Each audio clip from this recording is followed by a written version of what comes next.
সেজদায় গিয়া এই যে কান্নার আওয়াজ, এত কান্না, সেজদা থেকে আর মাথা উঠান না, শুধু কান্না আর কান্না। প্রথম রাকাতের মাত্র প্রথম সেজদা দিছেন, এখনো দ্বিতীয় সেজদা দেন নাই। এক সেজদায় কাঁদতেছেন, কাঁদতে কাঁদতে কাঁদতে কাঁদতে এতটা টাইম চলে গেল। হঠাৎ করে হুজরার পাশে বেলালের আওয়াজ। বেলাল রাদিয়াল্লাহু আনহু আয়েশা বলেন, ইয়া রাসূলুল্লাহ, আপনি কেমন আছেন? ফজরের সময় কাছে, তাড়াতাড়ি প্রস্তুতি নেন। আম্মা জান আয়েশা বলেন, মাত্র নবী প্রথম রাকাতের প্রথম সেজদায় আছেন, এখনো দ্বিতীয় সেজদা দেন নাই। বেলাল আওয়াজ দিছে ফজর কাছাকাছি। সারাটা রাত কান্না করে করে কাটাইলে। ও নবীর আশিক উম্মতেরা, এই নবীর জন্য আসমান পাগল, জমিন পাগল, জঙ্গলের প্রাণীরা পাগল।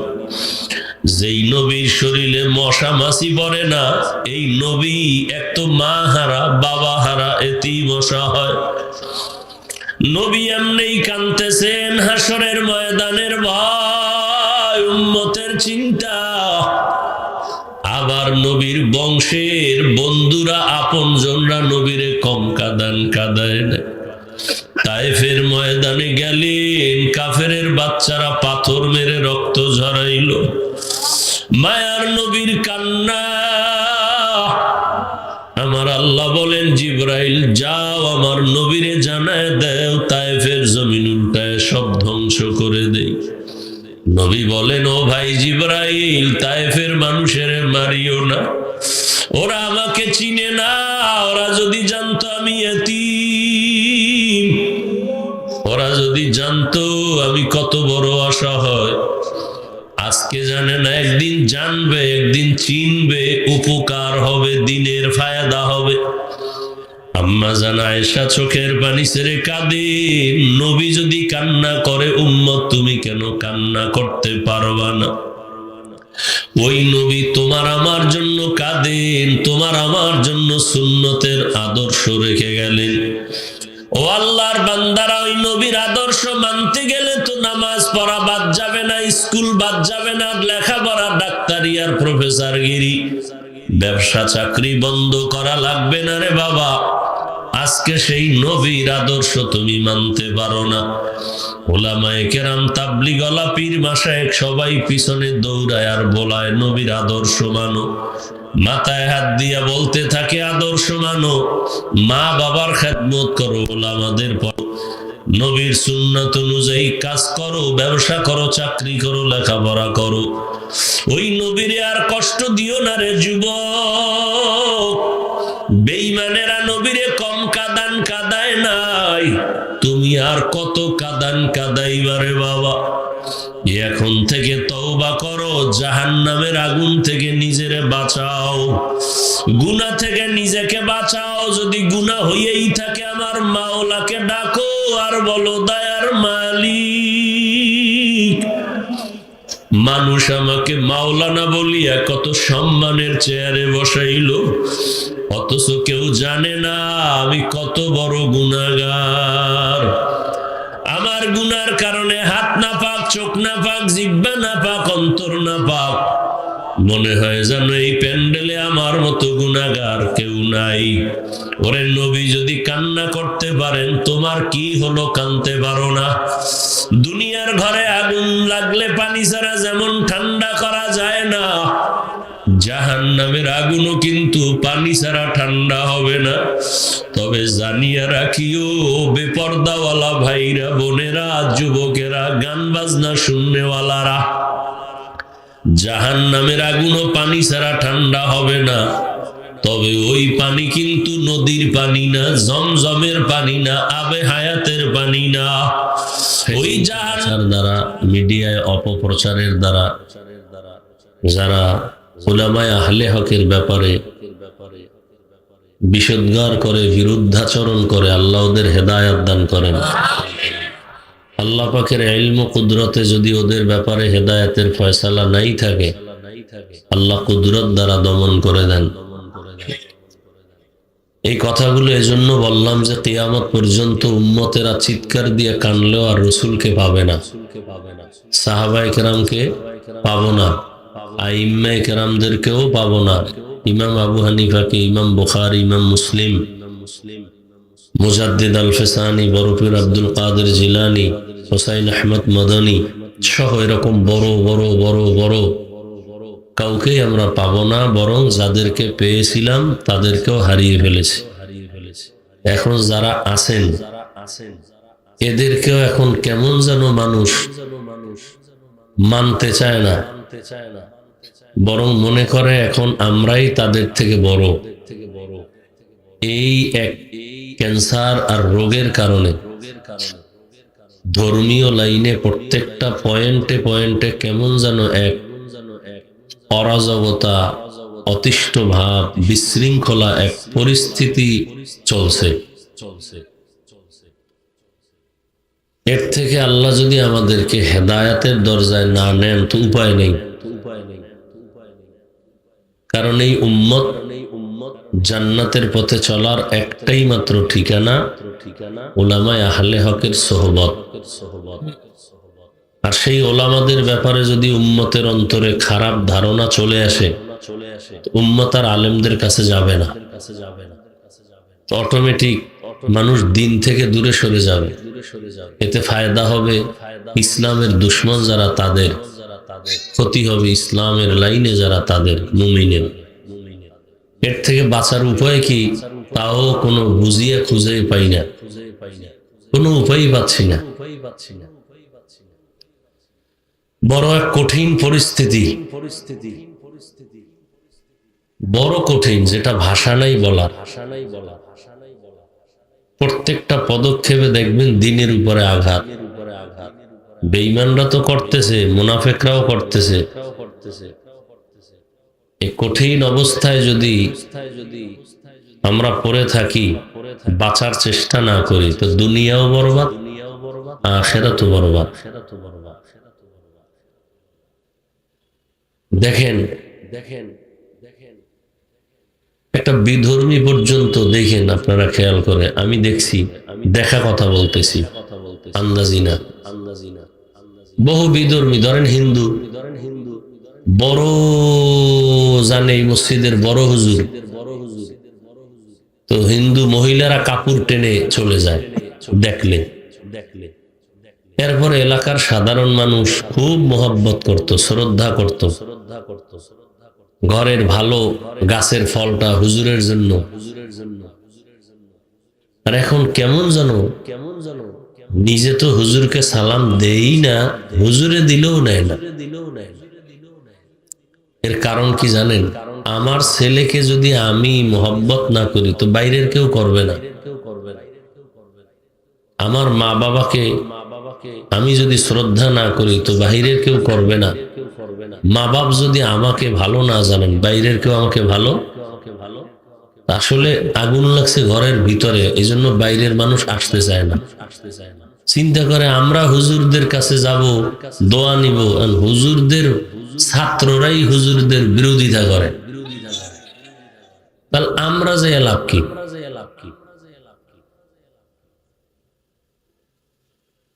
কঠিন এক পরিস্থিতি, কি বয়ান করবার আপনারা শুনবেন। আল্লাহ কুদরতের দ্বারা আমাদের হেদায়েতের ফয়সালা করে দেন। যাই হোক, রাত্র অনেক, ফজরের নামাজ পড়তে হবে। আর ওই নামাজ পড়ার নিয়তে বয়ান যারা শুনছেন তাদের সামনে আর শোনার দরকার নাই। ঘুম এটা শরীরের জন্য এক ঔষধ, আল্লাহর এক ইবাদত। বয়ান শোনাও ইবাদত, কিন্তু ওই বয়ান শোনা ইবাদত হবে না যেই বয়ানে আমার ভিন্ন আমল নষ্ট হবে। ফজরের 2 রাকাত সুন্নত এক পালায় দিলে, বাংলাদেশের সব হুজুর্গ বয়ান এক পালায় দিলে, বড় বড় বুজুর্গদের বয়ান এক পালায় দিলে সুন্নতের মর্যাদার 1000 ভাগের 1 ভাগও হবে না। অতএব আমি হাতে ধরা চেষ্টা করব 10-15 মিনিটের মধ্যে যে আয়াত পড়ছি এর উপরে দুই একটা কথা বলবো। আল্লাহ পাক রব্বুল আলামিন মুমিনদেরকে বলতেছেন, হে মুমিনেরা, তোমরা জাহান্নামের আগুন থেকে নিজেকে বাঁচাও। দ্বিতীয় দায়িত্ব, তোমাদের আহালকে বাঁচাও। কেন? ওয়াকুদুহান নাস ওয়াল হিজারাহ, জাহান্নামের আগুনের ইন্ধন হবে মানুষ আর পাথর, এবং সেখানে যেই ফেরেশতারা থাকবে দায়িত্বে, তারা খুব কঠোর অন্তরওয়ালা, পাথরের থেকেও শক্ত অন্তর। আল্লাহ যখন কইবে খালি পিডাও, পিডাইতেই থাকবে, আল্লাহ না করা পর্যন্ত আর থামবে না। কঠিন।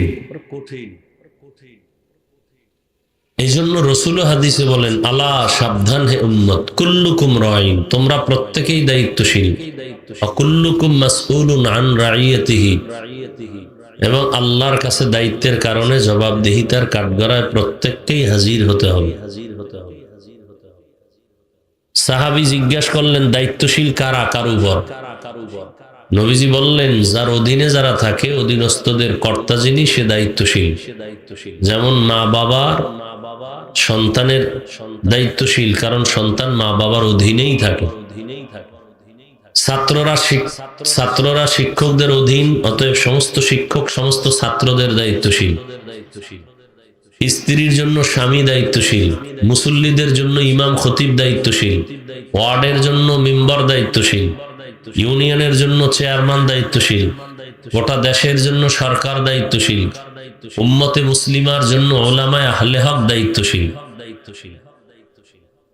আল্লাহ কি বলেন, এই দায়িত্বশীলরা, তোমার দায়িত্ব কিন্তু দুইটা।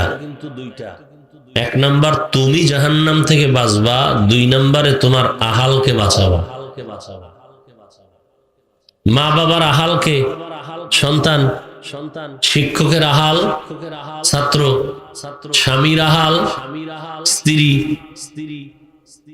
অতএব মা বাবা জাহান্নাম থেকে আগে নিজে বাঁচো, দ্বিতীয় দায়িত্ব সন্তানকে বাঁচাও। শিক্ষকরা জাহান্নাম থেকে নিজেকে বাঁচাবেন, দ্বিতীয় দায়িত্ব ছাত্রদেরকে বাঁচাবেন। প্রত্যেক স্বামী জাহান্নাম থেকে নিজেকে বাঁচাবেন, স্ত্রীকে জাহান্নাম থেকে বাঁচাবার চেষ্টা। এই উঠো কেন?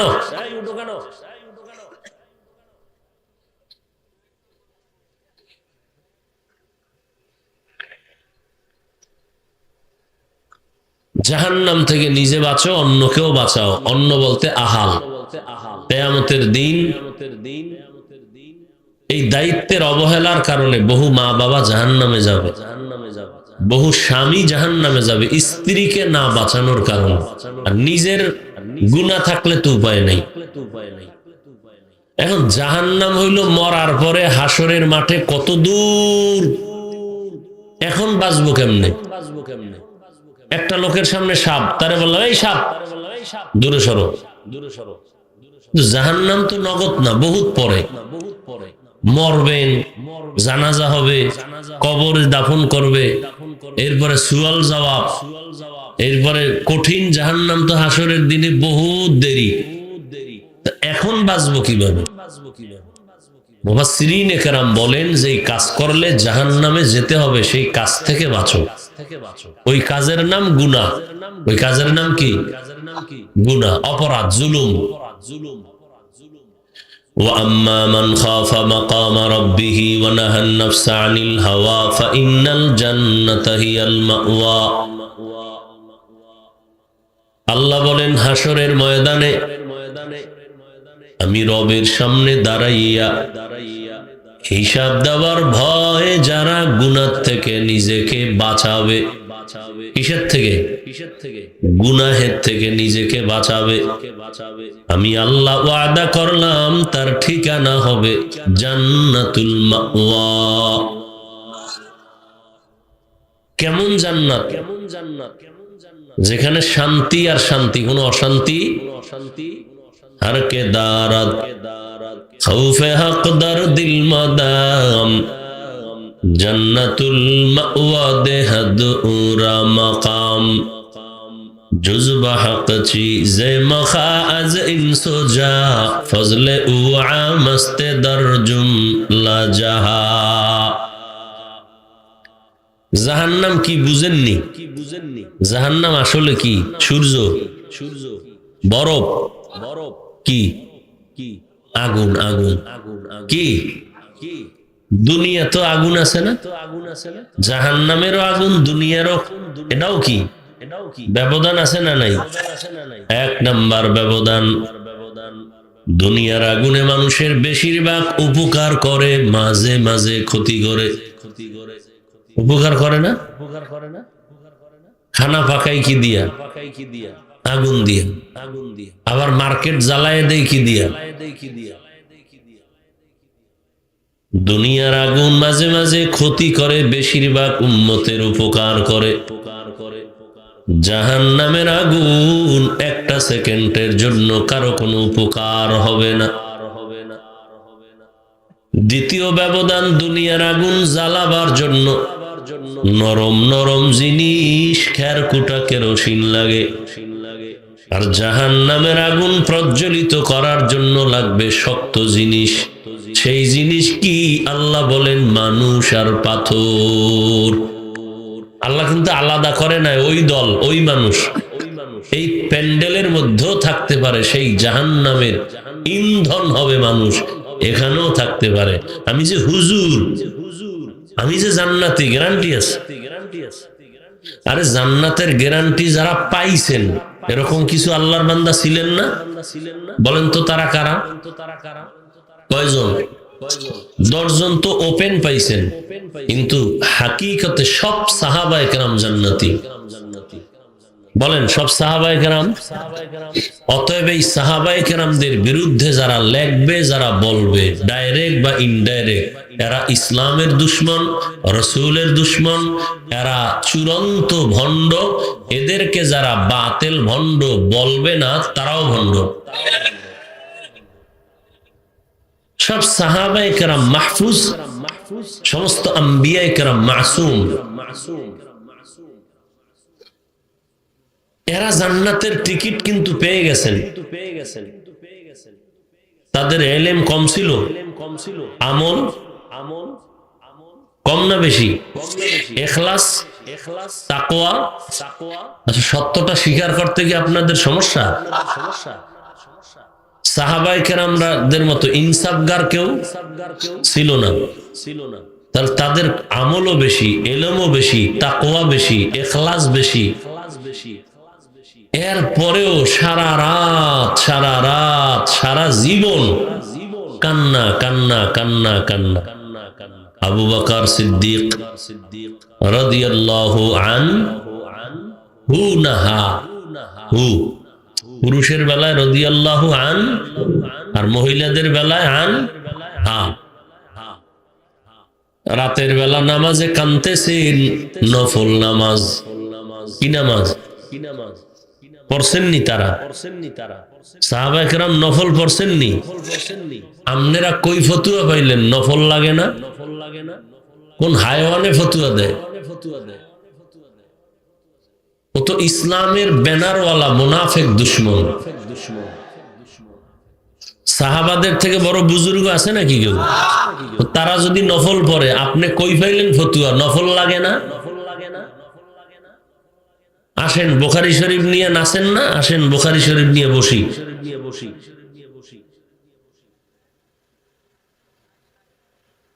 এই যারা বলে নফল টফল লাগে না ওলিয়া উলিয়া লাগে না এরা কোরআন শরীফেরও দুশমন বুখারী শরীফেরও দুশমন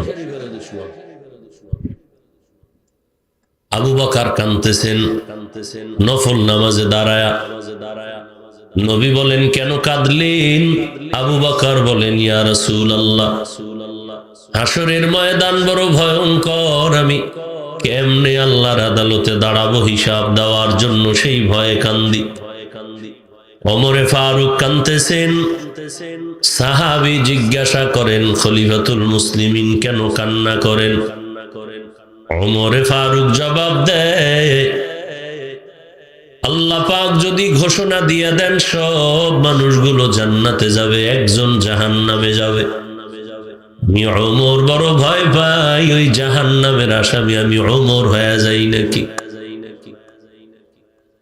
ওসমান রাদিয়াল্লাহু তাআলা আনহু কাঁদতেছেন। জিজ্ঞাসা করা হলো কাঁদেন কেন?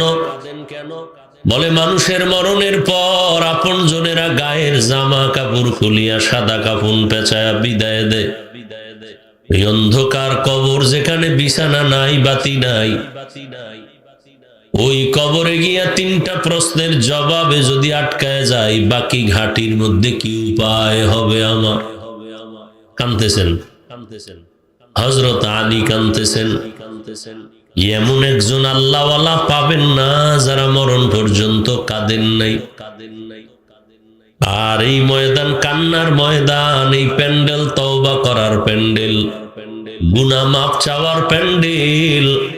মাওলায় কানে ধইরা আইনা দিছে, কিন্তু কপাল পোড়ারা কাঁদেও না।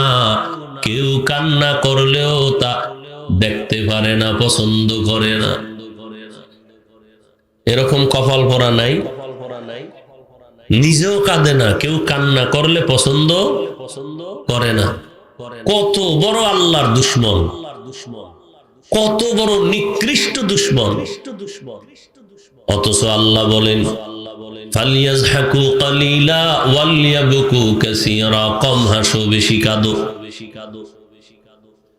নবীও বলেন উম্মতেরা কান্না কর, ইবকু ফাইল্লাম তাবকু ফাতাবাকু, কান্না করো, যদি কান্না না আসে কান্নার বাহানা করো, তাতেও সওয়াব হবে। এত কানতে আল্লাহ কেন বলেন?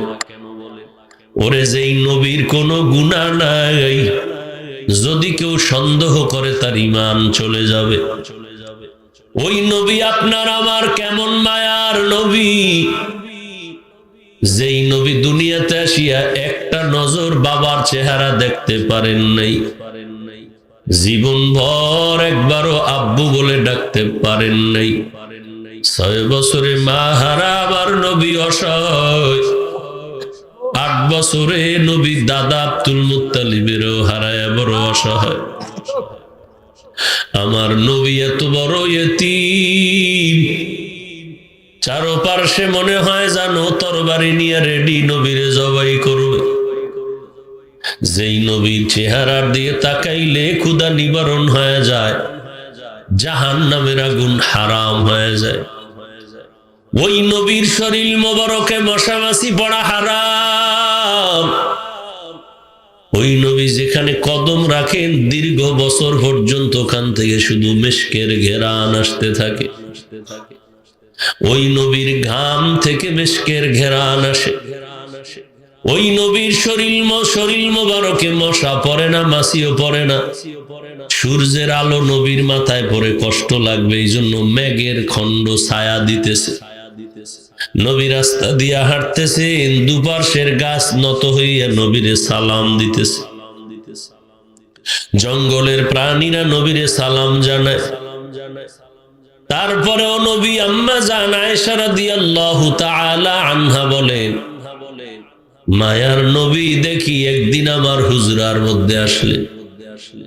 সাহাবায়ে কেরাম আম্মা জানের একদিন বলে, ও আম্মা জান, নবীজিকে অনেক দেখছেন, অনেক ঘটনা আপনি জানছেন, একটু আশ্চর্য ধরনের ঘটনা আমাদের শুনাইবেননি? আম্মা জান পাল্টা প্রশ্ন করলেন, ও সাহাবায়ে কেরাম, নবীজির এমন কোনটা আছে যেটা আশ্চর্য না? নবীর জীবনের এমন কোনটা আছে ঘটনা যেটা আশ্চর্য না? সবই তো আশ্চর্য। তবে শুনেন একটা ঘটনা আমি বলি। আম্মা জান আয়েশা রাদিয়াল্লাহু আনহা চোখের পানি ছেড়ে বলতেছে, একদিন ঈশার নামাজ পড়ে নবী আমার হুজরায় আসছেন। দেখলাম নবী মুস্কি হাসেন, আর আমাকে বলছেন, ও হুমায়রা, ও আবু বকরের মেয়ে, আজকের রাত্রটার জন্য আমাকে একটু রুখসত দিবেননি, আমার একটু ছুটি দিবেননি? চিন্তা করছেন কেমন মায়ার নবী আমার? আম্মা জান আয়েশা রাদিয়াল্লাহু আনহা ভাবলেন, মনে হয় যেন নবী আমার ঘর থেকে বের হইয়া ভিন্ন কোন স্ত্রীর ঘরে চলে যাবে। আমিও হাসি মুখে বললাম, নবী আপনি কি বললেন? আমাকে লজ্জা দিবেন না। আপনার যা মনে চায় আমি প্রত্যেকটা আপনার কাজে খুশি সব সময়ের জন্য। ও সাহাবারা, নবী আমার থেকে ছুটি নিয়া ভাবলাম ভিন্ন কোন বিবির ঘরে যাবে, দেখলাম গেলেন না। বরং আমার এই ছোট্ট একটা হুজরা, আমি শুয়ে আছি, নবী এক পার্শ্বে দাঁড়ায় গেছেন নামাজে। নামাজে দাঁড়াইয়া হাতটা বেঁধে কান্নার আওয়াজ, এত পরিমাণ নবী কাঁদতেছেন। আমি আয়েশা চুপচাপ আমি দেখতেছি নবীর কান্না। ঘরে কোনো বাতি নেই, কারণ আমি আয়েশার ঘরে নবীর চেহারার আলোতে কোনো বাতির প্রয়োজন হয় না। নামাজে দাঁড়ায় রহমতের নবী কান্নার আওয়াজ, এত কাঁদতেছেন আর কাঁদতেছেন। আমি আয়েশা তাকায় দেখি দাড়ি মোবারক ভিজে ভিজে পানি পড়তেছে। নবীজির এই দাড়ির পানি বইরা মুখ ভিজিয়া গেল। নবী কাঁদেন আর সূরা পড়তেছেন, সূরা তেলাওয়াত করেন আর কাঁদেন, তেলাওয়াত করেন আর কাঁদেন। দীর্ঘ টাইম রুকু নাই, সেজদা নাই, দাঁড়ায় দাঁড়ায় তেলাওয়াত, তেলাওয়াত আর তেলাওয়াত আর কান্নার আওয়াজ। অনেক টাইম অতিবাহিত হয়ে গেল, আমি নড়াচড়া করি না, দেখি আমার মায়ার নবী কি করে। দীর্ঘ টাইম দাঁড়ানোর পর, কান্নার পর, এই সবে মাত্র রুকুতে চলে গেলে। রুকুতে যাইয়া আর মাথা উঠান না, সেখানেও শুধু কান্নার আওয়াজ। গলা কাটা মুরগির মতো যেন কি যেন ছটফট করে কাঁদে আর হারায় ফেলছে। ওই রুকুর থেকে আর মাথা উঠান না, শুধু কান্না কান্না কান্না। দীর্ঘ সময় রুকুর পরে নবী মাথা মোবারক উঠায় দাঁড়াইলেন। দীর্ঘ রাত চলে গেল, অনেক টাইম হয়ে গেল, মাত্র প্রথম রাকাতের প্রথম সেজদায় চলে গেলেন। প্রথম সেজদায় গিয়া এই যে কান্নার আওয়াজ, এত কান্না, সেজদা থেকে আর মাথা উঠান না, শুধু কান্না আর কান্না। প্রথম রাকাতের মাত্র প্রথম সেজদা দিছেন, এখনো দ্বিতীয় সেজদা দেন নাই। এক সেজদায় কাঁদতেছেন, কাঁদতে কাঁদতে কাঁদতে কাঁদতে এতটা টাইম চলে গেল। হঠাৎ করে হুজরার পাশে বেলালের আওয়াজ। বেলাল রাদিয়াল্লাহু আনহু আয়েশা বলেন, ইয়া রাসূলুল্লাহ, আপনি কেমন আছেন? ফজরের সময় কাছে, তাড়াতাড়ি প্রস্তুতি নেন। আম্মা জান আয়েশা বলেন, মাত্র নবী প্রথম রাকাতের প্রথম সেজদায় আছেন, এখনো দ্বিতীয় সেজদা দেন নাই। বেলাল আওয়াজ দিছে ফজর কাছাকাছি। সারাটা রাত কান্না করে করে কাটাইলে। ও নবীর আশিক উম্মতেরা, এই নবীর জন্য আসমান পাগল, জমিন পাগল, জঙ্গলের প্রাণীরা পাগল। যেই নবীর শরীরে মশা মাছি পড়ে না, এই নবী এক তো মা হারা, বাবা হারা, এতেই মশা হয়। নবী এমনি কাঁদতেছেন, হাসরের ময়দানের ভয়, উম্মতের চিন্তা। আবার নবীর বংশের বন্ধুরা, আপনজনরা নবীরে কম কাঁদায় না। তায়েফের ময়দানে গেলেন, কাফেরের বাচ্চারা পাথর মেরে রক্ত ঝরাইল। মায়ার নবীর কান্না। আমার আল্লাহ বলেন, জিবরাইল যাও আমার নবীরে জানায় দেও, তায়েফের জমিন উল্টায় সব ধ্বংস করে দেই। নবী বলেন, ও ভাই জিবরাইল, তায়েফের মানুষের মারিও না, ওরা আমাকে চিনে না। ওরা যদি জানতো আমি এতিম, ওরা যদি জানতো আমি কত বড় অসহায়, আজ আজকে জানে না, একদিন জানবে, একদিন চিনবে, উপকার হবে, দিনের ফায়দা হবে। আম্মা জান আয়েশা চোখের পানি ছেড়ে কাঁদেন, নবী যদি কান্না করে উম্মত তুমি কেন কান্না করতে পারবা না? ওই নবী তোমার আমার জন্য কাঁদেন, তোমার আমার জন্য সুন্নতের আদর্শ রেখে গেলেন।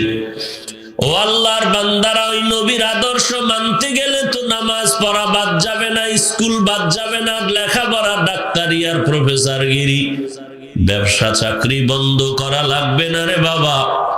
আজকে সেই নবীর আদর্শ তুমি মানতে পারো না। ওলামায়ে কেরাম, তাবলীগওয়ালা, পীর মাশায়েখ সবাই পিছনে দৌড়ায় আর বলায় নবীর আদর্শ মানো, মাথায় হাত দিয়া বলতে থাকে আদর্শ মানো, মা বাবার খেদমত করো, ওলামাদের পড়ো, নবীর সুন্নাত অনুযায়ী কাজ করো, ব্যবসা করো, চাকরি করো, লেখাপড়া করো। ওই নবীরে আর কষ্ট দিও না রে যুবক।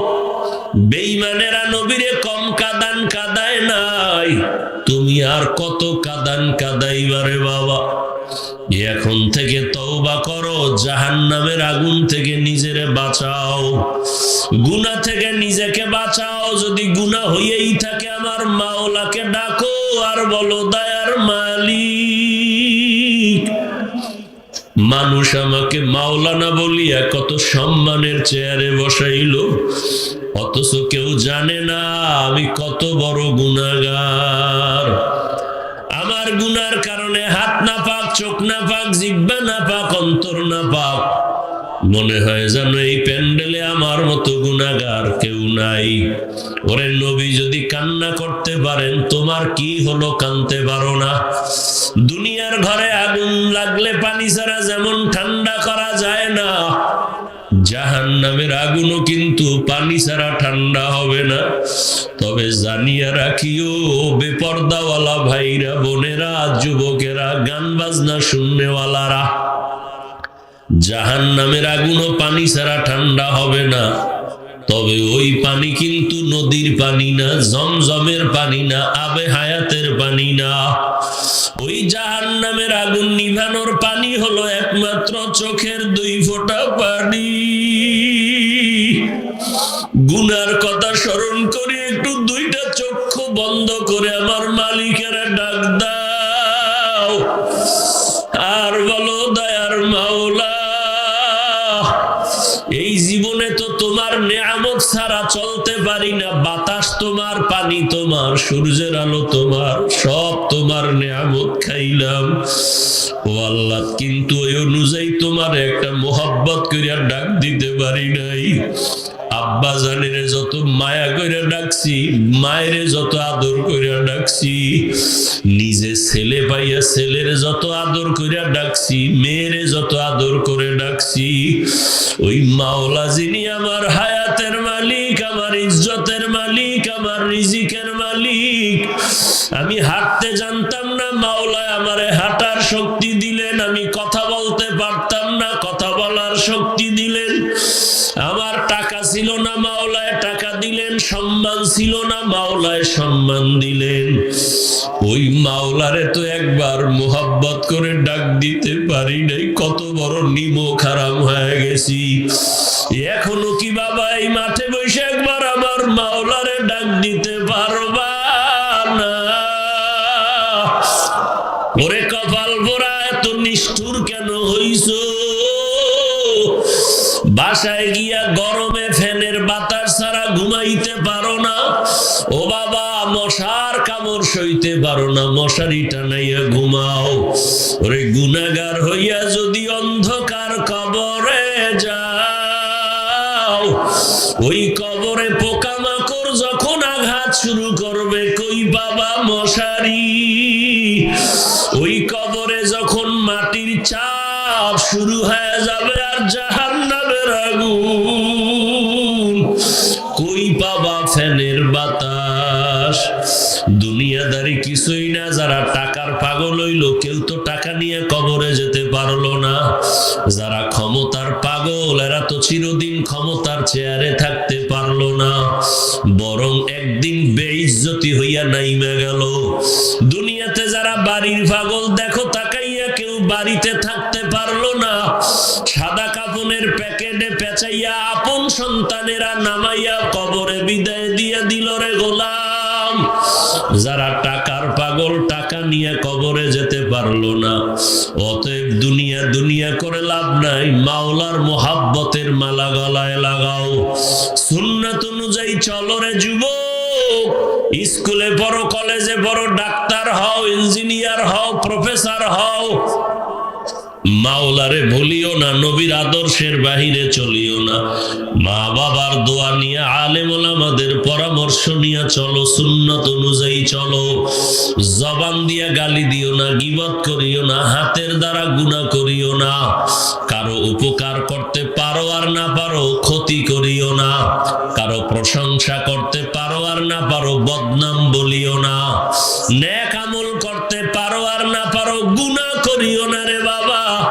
পেছনে যত গুনাহ হইছে আমার মাওলাকে ডাকো আর ক্ষমা চাও, আর আল্লাহকে বলো, আল্লাহ আমার কপাল বুঝি খারাপ, তোমার আযাবের ভয় আমার ডানে কত বান্দার চোখে পানি, তোমার আযাবের ভয় আমার বামে কত বান্দার চোখে পানি, অথচ আমার চোখে পানি নাই, আমার কপাল খারাপ, অন্তরটা পাথর থেকে শক্ত হয়ে গেছে, চোখে কেন পানি আসবে না রে বাবা? মাওলায় বুঝি গুনার কারণে বেজার হয়ে গেছে। তাড়াতাড়ি তওবা করো, মা বাবার দোয়া নাও, তওবা করো, দিলটারে নরম বানাও। কান্না না আসলে যে কাঁদে তার কাছে হাত বাড়াইয়া দোয়া চাও, কান্নাওয়ালার দোয়া ফেরত যাবে না। আল্লাহ আমাদের সবাইকে তওবাওয়ালা, কান্নাওয়ালা জিন্দেগি দান করেন, গুনাহমুক্ত হইয়া নবীর তরিকা মানিয়া চলার তৌফিক দান করেন, আমিন। আলহামদুলিল্লাহি রাব্বিল আলামিন, ওয়াসসালাতু ওয়াসসালামু আলা সাইয়্যিদিল আমবিয়াই ওয়াল মুরসালিন ওয়া আলা আলিহি ওয়া আসহাবিহি আজমাইন। ইয়া আরহামার রাহিমিন, ইয়া আরহামার রাহিমিন, ইয়া আরহামার রাহিমিন। ও পর্দার আড়ালের মায়েরা, দুই ফোঁটা চোখের পানি ছেড়ে তওবার নিয়তে কাঁদো। একদিন নতুন শাড়ি পরিয়া বউ হইয়া স্বামীর ঘরে কত আনন্দে আসো, এমন একটা দিন আসবে রে আম্মা জানেরা, সাদা কাফনে পেঁচাইয়া সবাই বিদায় করিয়া দিবে, সন্তানেরা মা বলিয়া ডাকবে, আর জবানে কোনো আওয়াজ হবে না। ওই কবরে পেঁচাইয়া মাটি দিয়া যাবে, কেউ আর খবর নিবে না। ও আল্লাহর বান্দারা, মাওলার কাছে তওবার নিয়তে ক্ষমা চাও। আয় আল্লাহ, তাকায়া দেখেন এই ময়দানে আপনার কোন কোন বান্দারা হাজির হয়েছে, কেন আসছে তাও জানি না রে আল্লাহ। দুনিয়ার বাড়িওয়ালাদের সব দরজাগুলো বন্ধ, আপনার রহমতের দরজাগুলো খোলা। আয় আল্লাহ, আপনার বান্দারা টাকা চায় না, বাড়ি চায় না, জাহান্নাম থেকে মুক্তি চায়, জীবনের গুনাহ থেকে ক্ষমা চাই রে আল্লাহ। কত উলামায়ে কেরাম, কত মুরব্বী, কত হাজী সাহেব, কত ব্যবসায়ী, কত চাকরিজীবী, কত ছাত্র, কত যুবক, পর্দার আড়ালের কত মা বোনেরা, কাউকে খালি ফিরাইয়া দিয়েন না রে আল্লাহ। মেহেরবানি করে আপনি সবার গুনাহ মাফ করে দেন। আয় আল্লাহ, আমরা সবাই নবীর উম্মত, শয়তানের ধোকায় পড়ে গুনাহ করেছি, আপনি বেজার হইয়া ফিরাইয়া দিয়েন না রে আল্লাহ। আপনার রহমতের দরজা ছাড়া যেদিকেই যাব, জাহান্নাম ছাড়া উপায় নাই। আয় আল্লাহ, আপনার দরজায় ফিরে আসছি, খালি ফিরাইয়া দিয়েন না রে আল্লাহ। মেহেরবানি করে আমাদের জীবনের গুনাহগুলো মাফ করে দেন, আমাদের তওবা কবুল করে নেন। আয় আল্লাহ, মেহেরবানি করে আয়োজন কবুল করে নেন। উলামায়ে কেরামের কথাগুলো আমলের তৌফিক দান করেন, ভুল ত্রুটি ক্ষমা করে দেন। আয় আল্লাহ, মাদ্রাসা কবুল করে নেন, মসজিদ